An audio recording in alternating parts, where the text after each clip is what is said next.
Patuloy na nagbibigay serbisyo, pag-asa at saya. GMA Regional TV, kapuso ng bawat Pilipino.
This is GMA Regional TV Weekend News.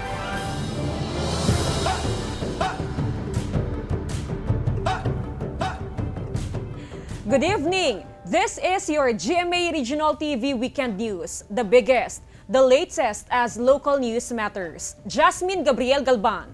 I am CJ Torida. Joanne Punsoy, broadcasting live from the GMA complex in Dagupan City. We'd like to welcome our Kapuso viewers from Luzon, Visayas, and Mindanao, as well as our kababayans all over the world. This evening, we will be joined by GMA RTV Dagupan Balitang Amyanan correspondent Kim Bandarlipe, Cyril Chavez of GMA RTV Davao 1 Mindanao, and Rain Palino of GMA RTV Bicol. Joanne and Jasmine partners, we have a full lineup today, as we will also be joined by our Car TV counterparts from other regions. We will be joined by Luan May Rondina of our GMA RTV Cebu Balitang Bisdak and Zen Kilantang of GMA RTV Iloilo 1 Western Visayas. Total confirmed COVID-19 cases in the Philippines reached 6,087. Recovery is now at 516 and has 397 deaths. Kim Bandarlipe has the report.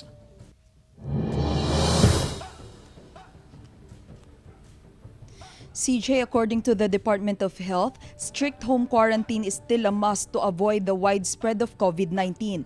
For the past 4 days, the number of COVID recoveries has outnumbered the death count. The Department of Health reports that the number of cases in the Philippines have already reached 6,087 cases. Recoveries exceed the number of deaths in the Philippines based on the latest Department of Health report.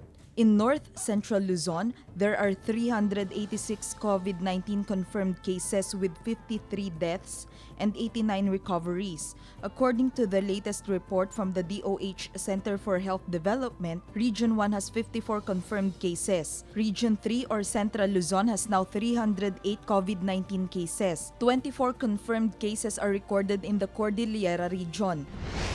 In Bicol, no new cases were recorded as of April 17. Currently, the region has 19 confirmed COVID-19 cases, with 1 death and 16 recoveries. 169 persons under investigation tested negative for COVID-19, while 6 are waiting for the results from RITM. Meanwhile, in Cebu City, the whole of Barangay Luz is now under lockdown due to numerous confirmed COVID-19 cases. No one is permitted to go inside the borders of Barangay Luz, and those who wish to go out will be strictly monitored by the authorities. In Sitio Zapatera alone, there are 135 COVID-positive cases. 82 were only confirmed yesterday, April 17, as a result of the massive testing. Mayor Labella made it clear that swab testing will continue not just in Ground Zero, but for the whole barangay. Confirmed patients were transferred to care facilities situated in school buildings in Barangay Luz. As of April 16, Cebu City has 77 cases. The Department of Health Central Visayas Center for Health Development through the Vicente Soto Memorial Medical Center Subnational Laboratory has recorded 92 confirmed cases in the region as of April 16 with 23 laboratory negative and 8 mortalities. Of the 180 confirmed COVID-19 patients in Region 7, 161 came from Cebu City, 135 of which are from Sitio Zapatera, Barangay Luz. Lapu-Lapu City has 8 confirmed cases while Mandawi City has 3, Cebu Province has 3, Negros Oriental has 4, Bohol has 1, and no confirmed case was recorded in Siquijor. Western Visayas now has more COVID-19 recoveries compared to the number of deaths. According to the latest data of DOH-6, 8 COVID-19 patients in the region have recovered. The latest recovery is WV patient 18 who had close contact with the first COVID-19 case of the province Iloilo, who also recovered from the disease. Death toll in the region is now at 7. Region 6 has now a total of 48 confirmed COVID-19 cases. The latest 2 cases are from the Iloilo province and the additional case from Iloilo City. The number of Iloilo still has the most number of cases at 18, 7 from Bacolod City, 6 from Aklan, 6 from Iloilo City, 5 from Antique, 5 from Capiz, and 1 from Negros Occidental. Guimaras is the only province in the region with no COVID-19 case. In Mindanao, a total of 149 confirmed COVID-19 cases were recorded, with 24 deaths and 77 recoveries. During the Holy Week, confirmed cases in Davao region went down, with only 4 new cases reported. A total of 99 cases has been reported in the region, with 16 deaths and 56 recoveries. Northern Mindanao has recorded 12 cases, with 4 deaths and 4 recoveries. In the Soc-Sarjan region, there are a total of 16 cases with 1 death and 8 recoveries.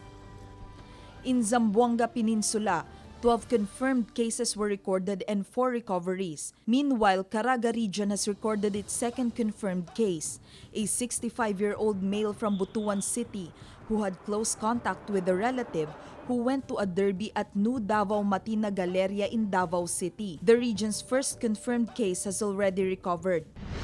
In Bangsamoro Autonomous Region in Muslim Mindanao or BARM, a total of 9 cases were reported. The death toll is now at 3, while 4 persons have also recovered. CJ, based on the Interagency Task Force spokesperson and Cabinet Secretary Carlo Nograles, the Philippines already has 17 facilities that can conduct COVID-19 testing. The IATF also said that the DILG will take over from the Office of Civil Defense contact tracing efforts in bid to arrest the COVID-19 spread. CJ. Thank you, Kim Bandarlipe. Provinces in Western Visayas intensify efforts to stop the spread of COVID-19. LGUs already imposed an expanded ECQ. Zen Kilantang has the details.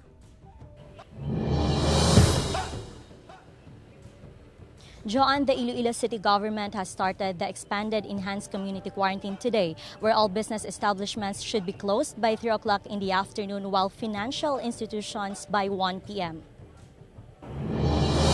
Iloilo City Mayor Jerry Treñas expressed his disappointment after noticing that many residents are disregarding the order to stay in their homes. So to limit the movement of the people, he ordered the city to be on weekend block off, which means that sari-sari stores, supermarkets, groceries, convenience stores, and markets shall strictly operate at a maximum of 6 hours only. Pila kadlaw ni takan kami hatag namon balik sa ila.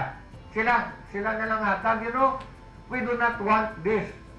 Kundi pahugon kami kada hulam namon, mangihi lang kami, may sala na kami. Kung gusto nila sila matag, we do not want this responsibility. Ano man yahamon man. Pero iniabalahan na takanagid ako na dugay-dugay mamahog ang DILG, dugay-dugay pahugon kami sa amon papriso kamo. During the weekend block-off, no one is allowed to go out of their homes on Saturdays and Sundays, except those who need to go to buy food and basic commodities or those who need to go to the hospital or pharmacy, provided that they are wearing a face mask and have a quarantine pass. Exempted are healthcare workers, essential government personnel, security, emergency responders, barangay officials, employees of public utilities, employees or personnel engaged in the production and manufacture of food, water, goods, and other commodities, those who work in banks and financial institutions, media practitioners, and other personnel recommended by the City COVID-19 Task Force focal person. Since the announcement, many have flocked to grocery stores to stock up their food supply. Konsumo kay hindi sila kagwa da sa Sabado Domingo. San ano lang bala, san gamay lang, may mga kaon man sila. Kaya hindi man sila kagwa ti kunudos. Tapos ko bisan tinapay lang ko makatilaw man sila kay na. The city is also planning to create a task force that will evaluate and help in the preparation for the possible lifting of the ECQ on May 1. Special na niya nga dalon ta na ang mga negosyante, no? Ang ILED, ang IBC, ang PCCI, kay gusto ko na makitaan kung paano kita makahulag, no? Nagwa man ko recommendations kay General Pamuspusan. Other local government units in the province of Iloilo are also implementing the expanded enhanced community quarantine or weekend block-off. The province of Negros Occidental, on the other hand, will implement general community quarantine from the enhanced community quarantine starting Monday, April 20. Each LGU shall devise a scheme that only allows 50% of its public transport franchises to operate daily. Government and private constructions will also resume, while hardware stores, now considered an essential business, will be allowed to open. Meanwhile, Antique Governor Rodora Cajao and Dao Mayor Ernesto Escatina were among the 7 government officials issued with a show-cause order by the Department of the Interior and Local Government for violating the Bayanihan to Heal as One Act. The show-cause order issued to Governor Cajao questions the driver-only policy being implemented in the province of Antique. But according to Cajao, she is just implementing strict border control. Report coming from municipalities na unscrupulous drivers of trucks mga gadara kang pagkaon, ginabaydan kang mga na-stranded ugto nga mga tikenyo nga mga PUM kag nakasulod diga sa ating nga probinsya disguising themselves as finances. And at this time of crisis, being strict is wrong. Then I'd rather be wrong than take the risk and be sorry in the future. According to Cajao, she has already submitted her explanation to the DILG.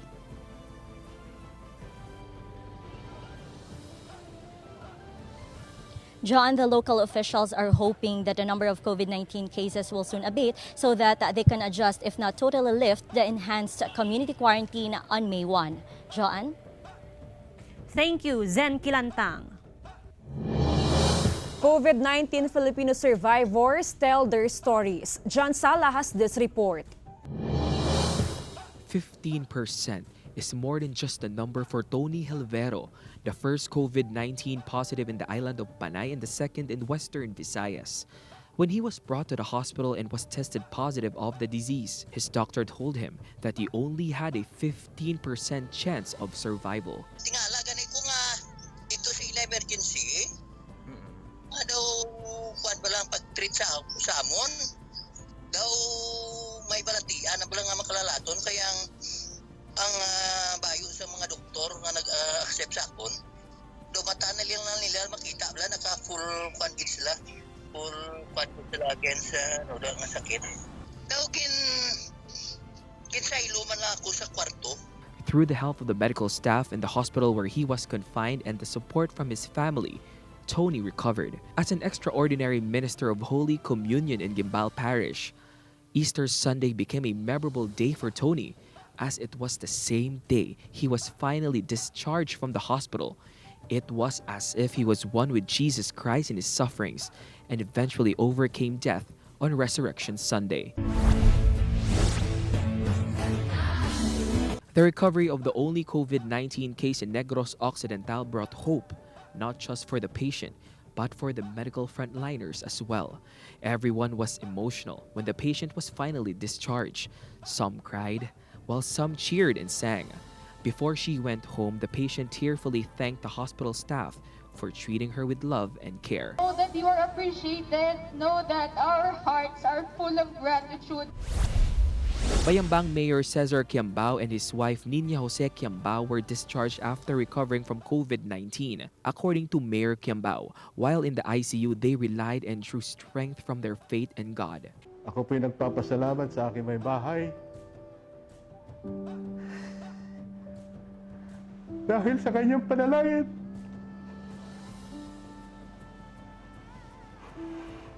Sinagot po ng Diyos ang kanyang panalangin. Mayor Quiambao is now back at work on a work-from-home setup. As a nurse in New York City, now considered as the epicenter of the COVID-19 in the US, Scarlett showed her dedication to help others until she herself was also infected.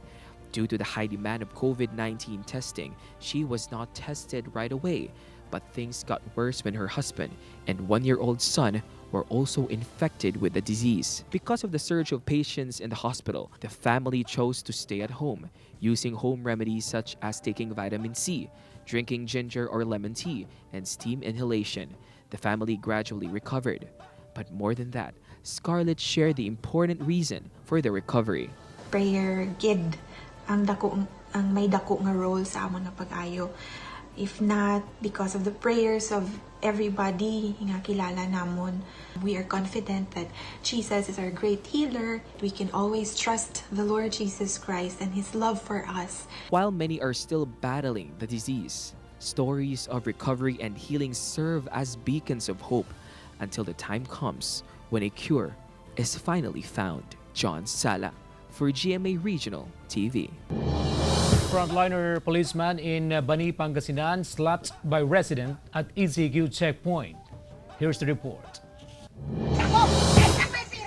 A woman who was intercepted at a highway checkpoint in Bani, Pangasinan slapped a policeman twice. According to Corporal Romel Marzan of the Bani Police Station, he was manning an ECQ checkpoint in Barangay Garita last April 9, when at around 11 a.m., they stopped a woman and asked for her identification. This enraged the woman, chastising the police and barangay personnel for holding her at the checkpoint. Corporal Marzan kept his composure and politely asked her for her ID. But instead of reaching into her bag to retrieve her ID, the woman reportedly went ballistic and slapped Marzan twice on his face. Hindi naman po natin kunyari ako rin na wala nang makaya, siyempre gagawa rin ako ng paraan na makapag-survive. Inintindi po namin nila, tapos pinapaliwanagan po namin sila. Kaya yun yung parang inisip ko na huwag na lang patulan, pag-iusapan na lang, kausapin ng ayos. Nasasanay na kami dyan, ma'am, sa ganyan yung parang nakakaya sa ano. Sanay na kami dyan sa ganyan. The Pangasinan Police Provincial Office was dismayed by the incident. Police officials encourage people to respect frontliners who are implementing the guidelines and policies during the enhanced community quarantine. So yung pangyayari yun kung saan yung ating isang pulis ay sinampal na isang residente ay talaga namang nakakagulat din sa aming province sapagkat wala namang ginagawang masama yung ating pulis. Talagang pinatutupad lang yung tungkulin at ginagawa lang ang mga dapat gawin. Pero sa kabila nun sinampal siya ng isang residente. During the investigation, it was learned that the woman was suffering from a bipolar disorder. This was further confirmed by Barangay Arwas Chairperson Fred Rivera. Parang ganun nangyari pag nagagalit, gaganon siya na lumalaban sa kaan. The Pangasinan Police Provincial Office assured the public that the police force will always exercise maximum tolerance and within the bounds of the law. Together with Daryl Peralta, I am Jasmine Gabriel Galban for GMA Regional TV. 90-year-old weaver from the Bagobo-Clata tribe is determined to continue their treasured tradition. Let's get to know her in this report from Sara Hilomen Velasco. This traditional clothing for men and women of the Clata tribe is called loku. The women's skirt is called nawao, while the men's shorts is called salua. Sadly, now only a few Clata tribe members wear these. Tradisyon na nila nga suoto nila paglubong. Sabay to siya ba? So ang nahitabo karon murag ang mga katong mga clothing nila nasabay og lubong. Unya sa present generation nagagamay na lang ang naga-practice og weaving. The tribe's weaving tradition has long been practiced by their elders, and they hope to pass it on to the new generation. One of the tribe's new breed is Keshatar. She decided to look for authentic weavers among the tribe to keep their tradition alive. Gituanday na mo sila dito sa Don Panaka sa Magpet. It's the farthest barrio in Magpet. And then, that was our first time to go there, no? And makahappy ang moment na makita nimo siya and madungog nimo nga kabalo pa ko ana and willing ko ipasa na sa ubani. This is Rita Agon, but to her tribe members, she is known as Apo Rita. She is said to be the last known authentic weaver of the Bagobo Klata tribe. Apo Rita lives in this simple house in Baguio district in Davao City. This is also where she does her weaving. What keeps her busy every day is threading abaca fibers that she will use for weaving. Di man kay inahanap ko ng tudlo, ina lang. Ingon siya. Pero ingon niya akong kahibawaan. Ako, di ko mulungtad sa kalibutan. O pagabawion sa dino akong kinabuhi. Maayo itong makahibalo ka, ikaw na po ang magsunod. Makatudlo sa imong mga kauban. Apo Rita started weaving at the age of 12. Now at 90 years old, she's already feeling the burden of old age, a weak body and blurred vision. But this will not stop her from weaving. After she finishes weaving the fibers, she dyes them and carefully places them on the loom. Only Apo Rita knows the distinct patterns and designs of their tribe, such as Muabed and Binuaya. Apo Rita's desire to preserve their culture has inspired the Klata women to unite and promote their products. Ang mga bata sa kwan, wala gani nakahatakwan og pagtagad ana. Pero karon sa akong pagkuan nga binilhon di ay siya. Ang DTI gyud, they help us sa training, no. Sila naghahatag og training sa MOA. And then, ang NCIP, sa pagtukod sa weaving center, sila ang nag-shoulder sa labor expense. Pero the city, they have committed to help in establishing the cultural village. Living simply, Apo Rita says this is the only legacy she can leave to her tribe members. Ay gusto na ako unda kanang mga tudloan makasunod sa akong trabaho. Para magpahantod ning sama ni aning trabaho nga dili maundang. Apo Rita is just one among many women who deserve to be celebrated for their valuable contribution to Mindanao's rich culture and tradition. Through these weave patterns, Apo Rita will live on, long after she's gone. I am Sara Hilomen Velasco for GMA Regional TV. This is GMA Regional TV Weekend News. This is GMA Regional TV Weekend News. LGUs in Mindanao extend community quarantine. Also, stricter measures to be implemented. More details in Cyril Chavez report. With a continued surge of COVID-19 cases in Mindanao, various local government units extended its community quarantine regulations, guaranteeing stricter implementation of guidelines to finally flatten the curve.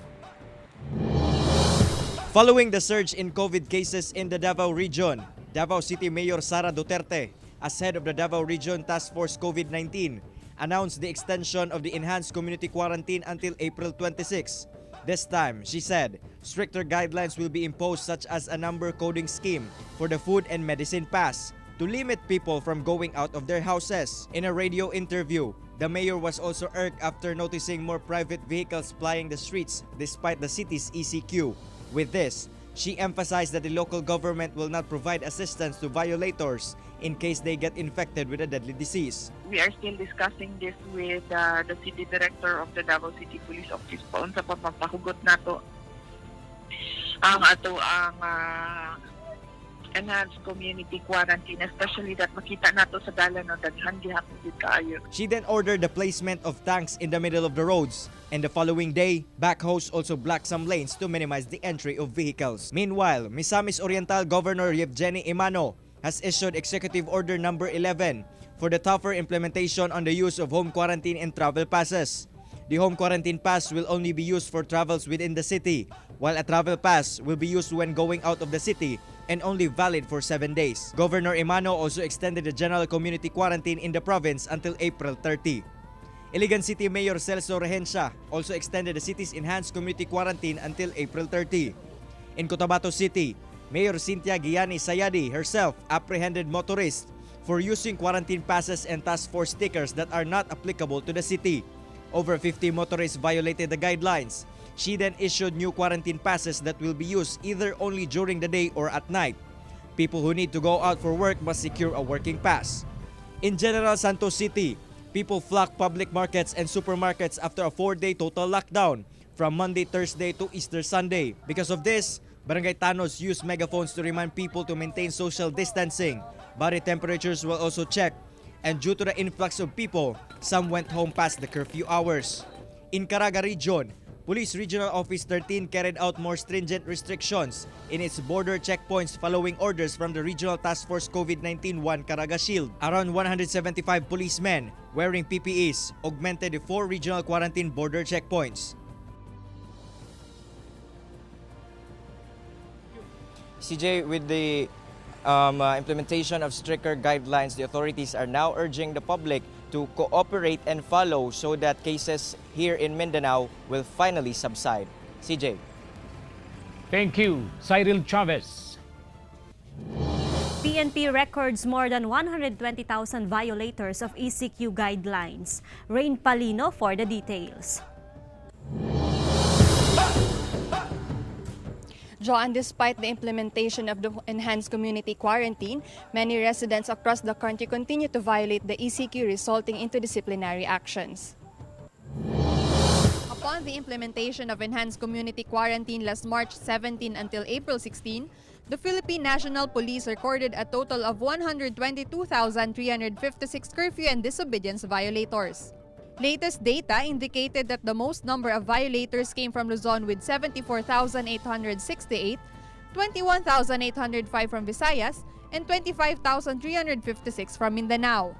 71.94% of the violators, or over 88,000 persons, were released with a warning, 4.39% paid a fine, and 23.67% or 28,956 persons were arrested. In Camarines Sur, police authorities say that there were 159 curfew violators, 157 instances of disobedience or resistance, and 168 public utility vehicle violators for the period of March 17 to April 15, with no violent incidents recorded in the province. In Nueva Ecija, 16 individuals were caught for violating curfew hours. According to Hain Police, the suspects also smelled of alcohol. In Cebu City, there was a high volume of vehicles on the road at the different checkpoints implemented by the Cebu City Police Office personnel. There was a traffic jam on the boundary of Cebu and Talisay cities and along Osmeña Boulevard at the center of the city, mainly due to strict inspections being implemented at police checkpoints. A motorcycle driver was issued a citation for wearing slippers. Documents were being inspected to see if motorists qualify for the ECQ exemption. In Davao City, authorities are looking for some residents of Times Beach, Barangay 76A, who were caught on camera engaging in a cockfight during Holy Week while the city is under enhanced community quarantine. Barangay officials have identified the said suspects who will face multiple charges. Joan, the Luzon-wide ECQ has been extended to April 30. Authorities advise the public to strictly observe home quarantine as their response in fighting the COVID-19 pandemic. Joan. Thank you, Rain Palino. This is GMA Regional TV Weekend News.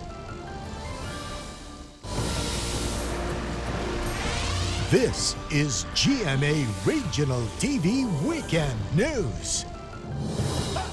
LGUs in Metro Cebu intensify efforts to regulate movement of their constituents. The details in this report from Luan May Rondina.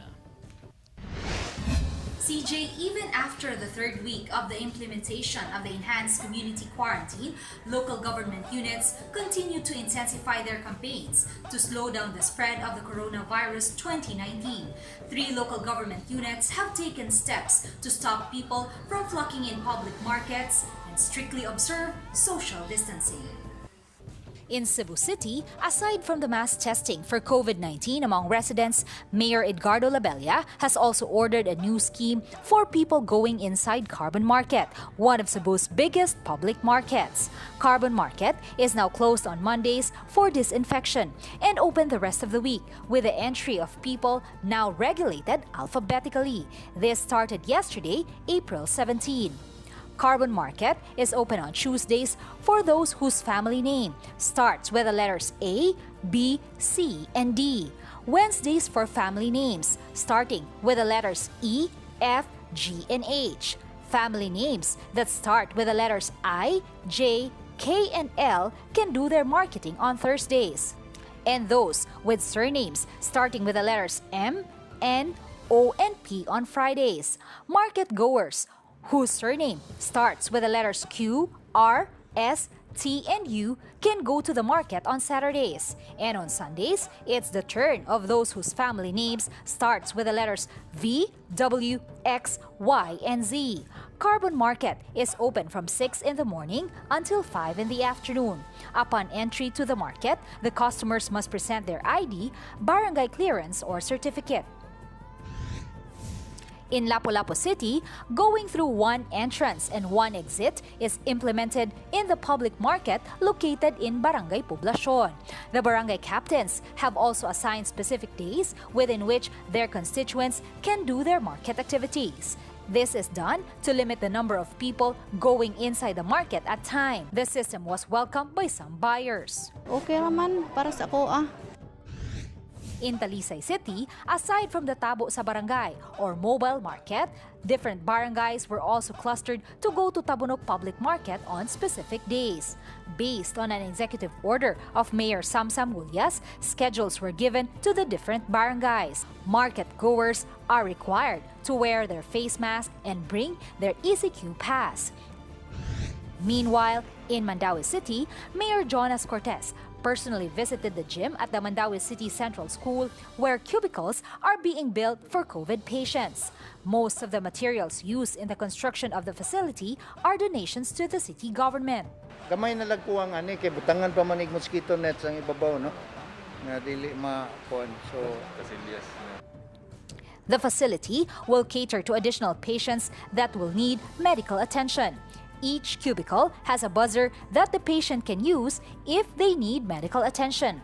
Patients with severe symptoms will be brought to the Vicente Soto Memorial Medical Center, the Eversley Child Sanitarium and Hospital, or to any private hospital. CJ, the local government units are asking the public to comply with these directives because without their cooperation, the fight to stop this deadly disease will all be in vain. As of today, April 18, there are 163 confirmed COVID cases in Cebu City, and more than 80% of these are concentrated in Sitio Zapatera, Barrio Luz, with 136 cases. CJ? Thank you, Luan May Rondina. That was the biggest and the latest from the regions. Thank you for joining us, and from all of us here in North Central Luzon. This is GMA Regional TV Weekend News, where local news matters.